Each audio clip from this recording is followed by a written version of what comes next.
that our new opening? I think so. Is that our new opening song? I don't know. Actually, I don't. I don't know. Maybe we could do it as our opening.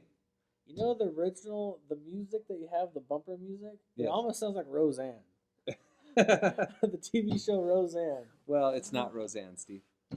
Okay, in this video, we are going to be talking about parables. And we did it after poetry just because a lot of the same things that we said about poetry might play into parables as well.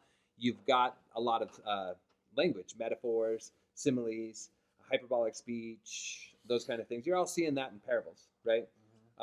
Personification, the kingdom, you've got a lot of that kind of figurative language used in parables. So it helps to have that background whenever we're talking about how to read parables.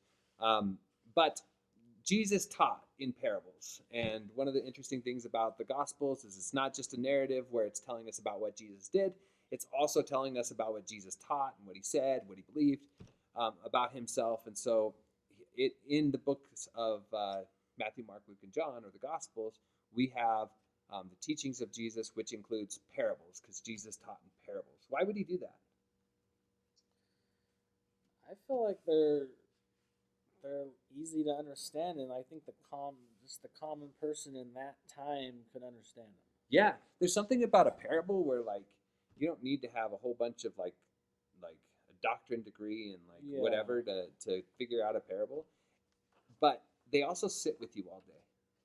Where they make you ponder about it a little bit. Yeah, if I was to say something like the kingdom of heaven is going to be fast growing, you'd be like, okay, great.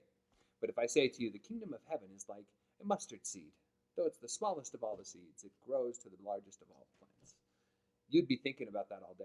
Like, wow, that's really interesting. At least I hope. So parables, they're sticky. They stick with you. They make you consider it. That's why I think Jesus teaches in parables. He says why he teaches in parables, and he quotes from Isaiah when he says that they may be ever seeing but never perceiving. So he tells us in Mark chapter 4 why he teaches in parables. But the question that we're trying to answer is not why did Jesus teach in parables, but how do we interpret parables?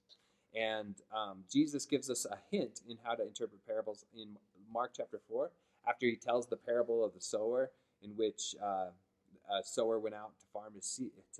Farmer went out to sow his seed, and he scattered it, and some fell on the path, and birds came and ate it. Some fell in rocky places where it didn't have much. We should probably set this, huh? There we go. Where it didn't have much soil, and it sprang up quickly, and then it died. So Jesus tells us the parable of the sower, which you can read in Mark chapter 4. Then the disciples come and say, Jesus, why do you teach in parables? How are we supposed to understand them? And then he says, the secrets of the kingdom of heaven have been given to you, right? But to those who have not, we speak in parables. Then he actually tells them how to interpret the parable. And by understanding how Jesus interprets this parable, we get insight to maybe how we're supposed to interpret parables. Mark chapter 4, verse 13 says, then Jesus said to them, do you not understand the parable? How then will you understand any parable? The farmer sows the word. Some people are like seed along the path. Where the word is sown, as soon as they hear it, Satan comes and takes away the word that was sown in them. Other seeds sown in rocky places hear the word and at once receive it with joy. But since they have no root, they last only a short time. When trouble or persecution comes because of the word, they quickly fall away. Still others, like seeds sown among thorns, hear the word, but the worries of life, the deceitfulness of wealth, desires, and other things come and choke the word, making it unfruitful. Others, like seed sown on good soil, hear the word, accept it, and it produces a crop, some 30, some 60, some 100 times what was sown. And so Jesus shows us how to interpret that parable by saying these are like an allegory. The sower is somebody who's sowing the word.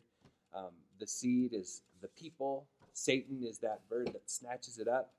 The rocks are like the worries of the world. And so Jesus kind of gives us some hints in how to interpret that parable.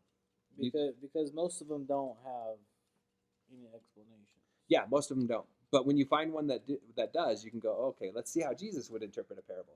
And that helps us to see. But the problem is if you take that method of interpreting, and then you apply it to all parables, you might be in danger of messing it up, right? Because not all parables have that degree of allegory to it, right? Like Augustine interpreted the parable of the Good Samaritan in Luke chapter 10 by equating the Samaritan to Jesus, the man on the road to Adam, and like he really went far outside of the context of the parable to interpret it. And Yeah, he tried to make it fancy. yeah, he tried to make it fancy. I don't know if he was trying to make it fancy. That's what he's trying to do. Maybe he was. But what else? What else would he add all those words in there? yeah, so parables can be allegory. They can also be like proverbs, metaphors, extended similes, a story, like the prodigal son.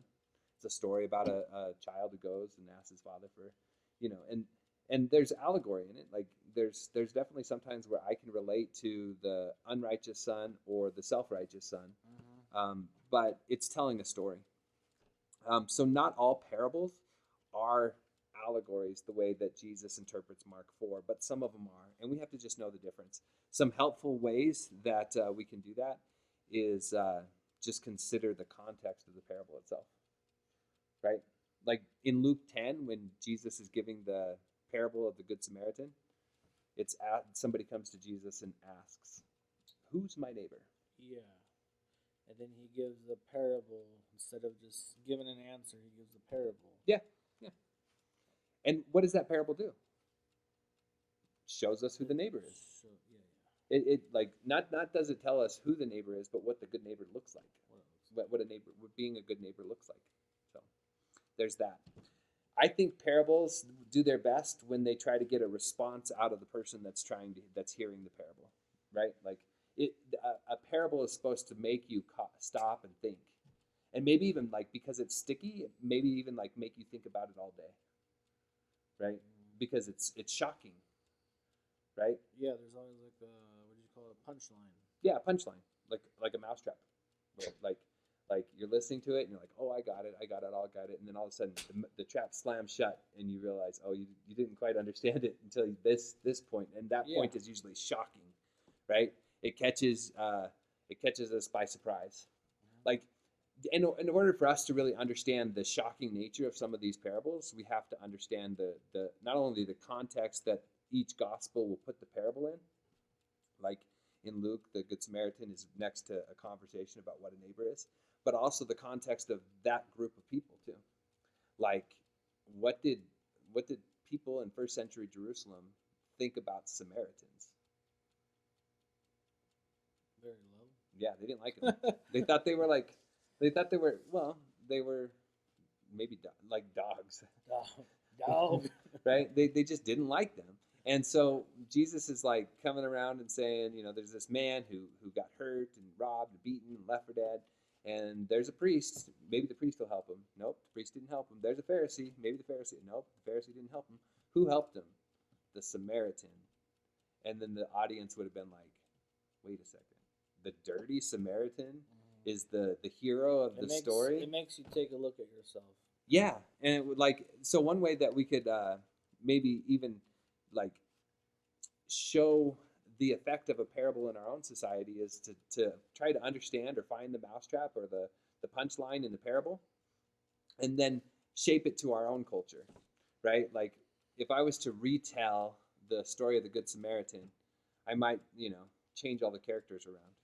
There's a fellow walking from here to, I don't know, on Woodside in Carson City. Reno. Yeah, up in Reno. And then, a pastor passes by and doesn't stop. But then an atheist comes by and takes the man and gives him a hotel, right? And everybody should be like, wait a second, an atheist? Like, they don't believe in God at all, right? Still care about people. Yeah, they still care about people. You're such a woke person, Steve. Yeah. I know an atheist ain't gonna be watching this, but still. Well, maybe they will. I'm just saying, I'm not. What I'm saying is that you have to try to find the punchline and then make it relevant to yourself. We don't have problems with Samaritans, but what if it was a prostitute that saw the person on the side of the road and took the money that they had and put the person into a hotel. Like, it would be, you have to try to find that close connection from first century to our own time. It's like a twist when you're watching a movie and there's a little twist at the end. And you're like, oh, that's why it worked out that way. Yes. Yeah, so helping us to understand parables, the nature of the original audience is really important, right? Who is it that Jesus was talking to? The context of the original parable itself is really important. Like the parable of the prodigal son, there are people that are upset that Jesus is interacting with what they consider sinners. And Jesus tells the parable of the lost coin, the parable of the prodigal son, things like that. The context of that parable helps us understand the interpretation of the parable. There you go. So there's a whole nother category of parables also called kingdom parables. You find these in Matthew 13. In fact, you have Matthew 13. Do you have a kingdom parable that you can read? You can just pick any one. I would go for one that might be short. The parable of the weeds. There you go. Do you want to read it? The whole thing? Sure. Jesus told them another parable. The kingdom of heaven is like a man who sowed good seed in his field. But while everyone was sleeping, his enemy came and sowed weeds among the wheat and went away. When the wheat sprouted and formed heads, then the weeds also appeared. The owner's servants came to him and said, Sir, didn't you sow good seeds in your field? When then did the weeds come from? An enemy did this, he replied. The servants asked him, Do you want us to go and pull them up? No, he answered, because while you are pulling the weeds, you may uproot the wheat with them. Let both grow together until the harvest. At that time I will tell the harvesters, First collect the weeds, then tie them into the bundles to be burned, then gather the wheat and bring it into my barn. Yeah. And so like there's this idea, the parable is telling us something about the nature of Christ's kingdom. That in the kingdom there are good and bad weeds, that there will be a judgment day, that kind of stuff. But it's talking about the nature of Christ and his kingdom. Right? Like maybe there's not so much. Yeah. And kingdom describes the rule and reign of a king, right? The church can be seen as the kingdom because we're his subjects. He's our king. You know, we have his word written in our hearts. But also the kingdom is any area, right? The word kingdom is the rule and reign of a king.